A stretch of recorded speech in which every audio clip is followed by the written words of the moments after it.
بسم اللہ الرحمن الرحیم۔ خوشی ہو یا غم، سب سے پہلے اللہ کو بتایا کرو۔ اسے تمہارا یوں اس سے باتیں کرنا اچھا لگتا ہے۔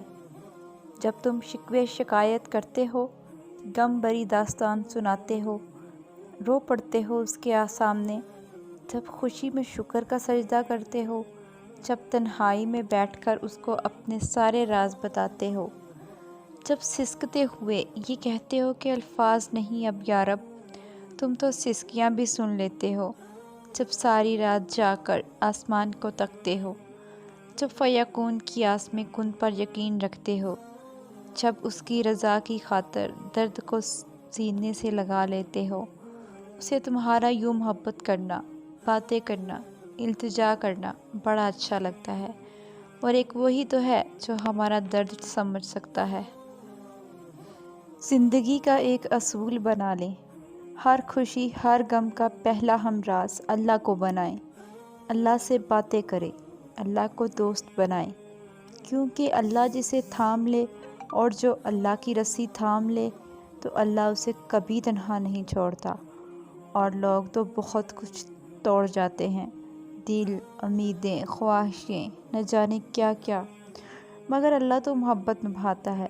اللہ سے باتیں کر کے تو دیکھیں۔ اور جانتے ہو اللہ کا رنگ ہرا یا سفید نہیں ہے، اللہ کا رنگ اس کی صفات کا رنگ ہے۔ کوئی ایک وصف جو اس کو پسند ہو اپنے اندر پیدا کر لو، پھر چاہے پیلے ہو جاؤ یا نیلے، اللہ کا رنگ ساتھ نہیں چھوڑتا، سایہ بن کر ساتھ ساتھ دوڑتا ہے۔ اور اللہ کا تو ہر رنگ نرالا ہے، امید کا رنگ، محبت کا رنگ، یقین کا رنگ، اس کی ذات سے وابستگی کا رنگ، اور سب سے بڑھ کر اس کی رحمت کا رنگ جو ہمیں ڈھانپ کر رکھتا ہے، ہمارے تمام تر گناہوں کے باوجود ہمیں رسوا نہیں ہونے دیتا، اس دنیا میں ہمیں تھام کر رکھتا ہے۔ بعض اوقات تو دل اتنا دکھتا ہے، اتنا بے چین ہو جاتا ہے نا، ایسا لگتا ہے کہ ساری محنت ضائع ہو رہی، ایسا لگتا کہ وہ فاصلہ جو اللہ اور ہمارے درمیان ہے وہ بڑھتا ہی جا رہا ہے۔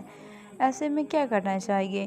دعا کرنی چاہیے۔ جانتے ہیں آپ، دعا میں بہت طاقت ہے، یہ تو مومن کا ہتھیار ہے، اور لگاتار کوششیں، کبھی بھی اپنی کوششوں پر فل سٹاپ مت لگنے دینا۔ بے شک تمہیں لگ رہا ہو کہ تم ہار رہی ہو، تب بھی سفر مت روکنا، بس چلتے رہنا، چاہے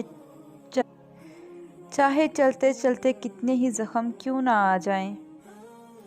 مانگنے کا حق اس نے تمہیں دیا ہے، جب اس نے سورہ آل عمران میں فرما دیا ہے کہ دعا پہاڑوں کو بھی ان کی جگہ سے سرکا سکتی ہے، تو قبولیت کا شک تو بنتا ہی نہیں۔ اللہ نے مقدر لکھنے کا اختیار تمہیں دیا ہے کہ چاہو تو دعا کا تسلسل بڑھا لو، اور چاہو تو مایوس بیٹھ جاؤ، چاہو تو سجدوں کو طویل کر دو، اور چاہو تو تھک کر رک جاؤ۔ مت بھولو کہ تمہارا کام صرف التجا کرنا ہے، تدبیریں تو وہ خود نکالتا ہے۔ تو جو چیزیں اب بھی تمہیں سجدہ کرنے پر مجبور کر رہی ہیں، وہ چیزیں اس کی جانب سے تحفہ ہیں، وہ خواہشیں جن کے لیے تم اب بھی دعا کی غرض سے ہاتھ بلند کرتے ہو، وہ اس کی جانب سے اشارہ ہیں۔ تم یقین کا سلسلہ جاری رکھو اور وہ معجزوں کا سلسلہ جاری رکھے گا۔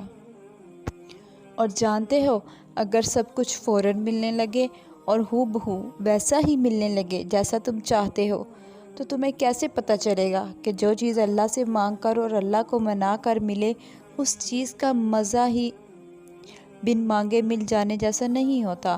اور اگر نیند آنکھوں میں اترنے لگے تو تم کیسے رات کے اندھیروں میں وہ سرگوشیاں سن سکو گے جو اب اللہ اور تمہارے درمیان ہوتی ہیں؟ تمہاری دعائیں سن لی گئی ہیں، مگر یہ وقت آزمائش ہے، اب کے انتظار کتنا کرتے ہو؟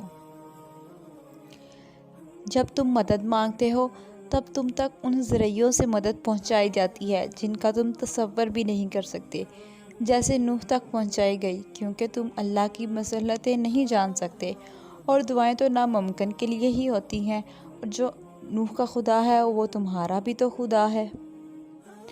اور تم جانتے ہو، بالکل ویسے ہی جب نوح کو شکست اپنے سامنے نظر آ رہی تھی، تب انہوں نے اللہ سے مدد کی التجا کی، اور جانتے ہو اللہ نے مدد کیسے بھیجی؟ اللہ نے طوفان بھیج کر نوح کی مدد کی۔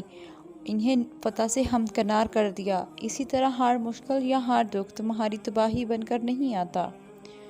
معجزوں کی راہ تو اللہ آخری سانس تک کھلی رکھتا ہے، تو تم تب بھی دعا کرتے رہنا جب تمہارے پاس قبولیت کی کوئی بھی وجہ باقی نہ رہے، کیونکہ بے بس تم ہو، وہ تو پل میں نصیبوں کو بدل سکتا ہے اور لمحوں میں دلوں کو موڑ سکتا ہے۔ تمہارا یقین اور تمہاری دعائیں ہی تمہارے حالات بدلتی ہیں۔ جب اللہ تمہیں خود سے رجوع کرنے کی توفیق دے دیتا ہے، تب وہ قبولیت کو تمہاری تمام دعاؤں کا مقدر بنا دیتا ہے۔